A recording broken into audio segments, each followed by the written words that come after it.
At 3 a.m. on Sunday, 1st August 1982, a group of soldiers from the Kenya Air Force took over Eastleigh Air Base just outside Nairobi, and by 4 a.m., the nearby Embakasi Air Base had also fallen.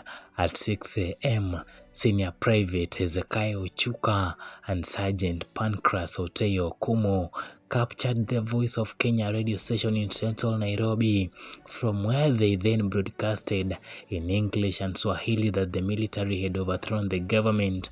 Working at the behest of Ochuka, Corporal Bramwell Injeni Njereman was leading a plot to bomb the State House and the General Service Unit headquarters from Laikipia Air Base, Nanyuki.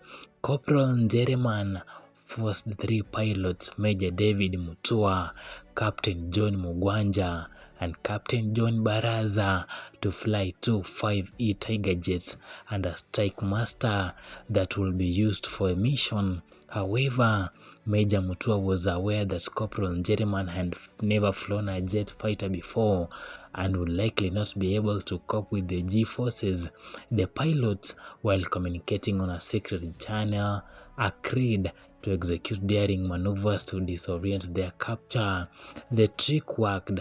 The pilots dumped the bombs in Mount Kenya forest and headed back to Nanyuki. The coup was strategically planned to coincide with the war games taking place in Lodwar, a remote town in Kenya, when most of the army units and the senior leadership were away from Nairobi. This meant that the senior-most officers present at the time were Lieutenant General John Sawe, the army commander and deputy chief of general staff, Major General Mahmoud Mohamed, Sawe's deputy, Brigadier Bernard Kiilu, Chief of Operations at Defense Headquarters, and Major Humphrey Njoroge, a staff officer in charge of training at Army Headquarters. At a meeting of the 4, it was agreed that Mohammed will take charge of the operation to suppress the coup. He then assembled a team of about 30 officers from 1st Kenya Rifles Battalion and Kahawa Barracks. The team stormed the broadcasting station and killed or captured the rebel soldiers inside. Leonard Mbotela, a broadcaster who had earlier been captured by Ochuka, to announce the coup, went on air to report that the rebels had been defeated and Moi'S was back in power.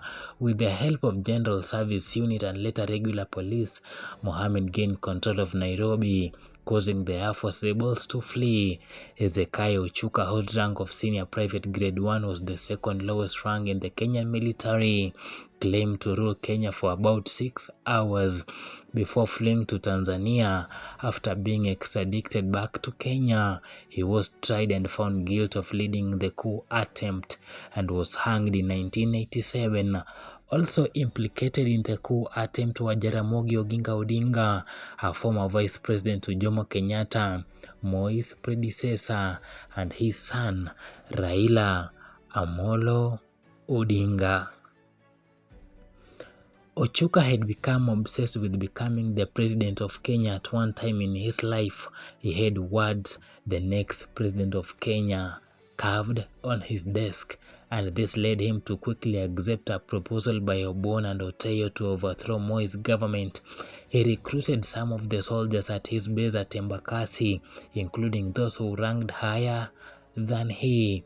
There was a heated debate amongst the plotters about who will become the chairman of the People Redemption Council (PRC) that will assume power after the coup. For his part, Obon claimed that he had recruited the largest number of soldiers in the plan and so warranted the chairmanship. Obon also added the fact that he had served as the chairman of the Airmen's Mess. Ochuka threatened in return that all the soldiers he had recruited to the plot would quit if he was not elected as the PRC's chairman. Obon and Ochuka had heated debate that almost broke into a fight over the chairmanship until Oteyo intervened. Oteyo advised Obon to leave the chairmanship to Ochuka, whom they could then kill once the coup had succeeded. Ochuka may have suspected the plot of Obon and Oteyo. He rallied support from soldiers to him as an individual. He went further to build a protective wall around him. Ochuka also rallied support from Obon's old political friend, and it is believed that the old friend even gave him 2 million shillings and a second-hand car. He had also managed to steal some military communication equipment which he had set up at a private house in Nairobi, in which was also located a few kilometers from the city center. In late July 1982, Ochuka held a secret meeting at football grounds near Umoja Estate, which details of how the coup was to be executed were discussed. Ochuka told the attendees that he had the support of Uganda, Tanzania, and Sudan, who would send their soldiers to the borders to counter any opposition. He went further to allege that he had blessings of the Soviet Union, which would send a ship to the Kenyan coast to guard against any external interference. Details of the impending coup were known by senior military officials.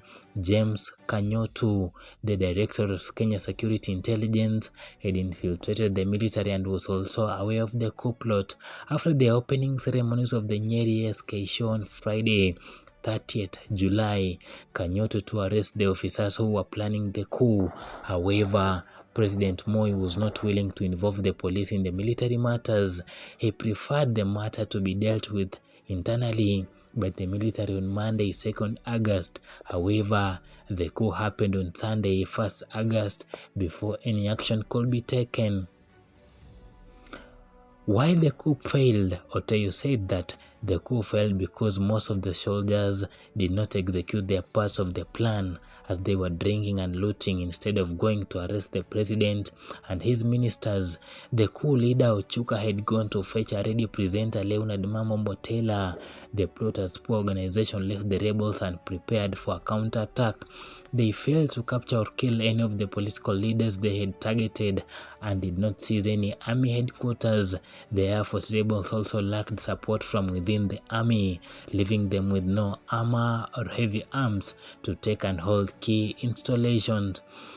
The coup left more than 100 soldiers and perhaps 200 civilians dead, including several non-Kenyans. After the failed coup, the organizers were arrested and tried by court-martial at the Army's Lang'ata barracks. Corporal Bramwell Njeriman, who was an armaments technician, was the second to be convicted of treason on 24th November 1984. He was found guilty of 5 overt acts, sentenced to death by hanging. Corporal Walter Odira Ojode was the first to be charged with the same offense on 16 December 1982, of which he was found guilty. He was also received the death penalty. Both appealed their cases and lost. The death sentences, together with those of coup mastermind Ochuka and his counterparts Pancras Oteyo Omukure, were carried out on the night of 10th July 1985 at Committee Maximum Prison. Up to date, they are the last people to have been executed under the Kenyan law. A total of 12 people were sentenced to death and over 900 were jailed. The convicts who were hanged were buried at the Committee Maximum Prison. During the trials, the name of Odinga was mentioned several times as having financed the organizers, and he was put under house arrest. His son Raila Odinga, together with other university lecturers, was sent to detention after being charged for treason. After the coup attempt, the entire Kenya Air Force was disbanded. The coup attempt was also a direct cause of the snap 1983 general election. In response to alleged campus involvement in the failed coup, the Kenyan government accused the external communist sources of secretly funding the coup attempt. And that was the 1982 Kenyan coup attempt.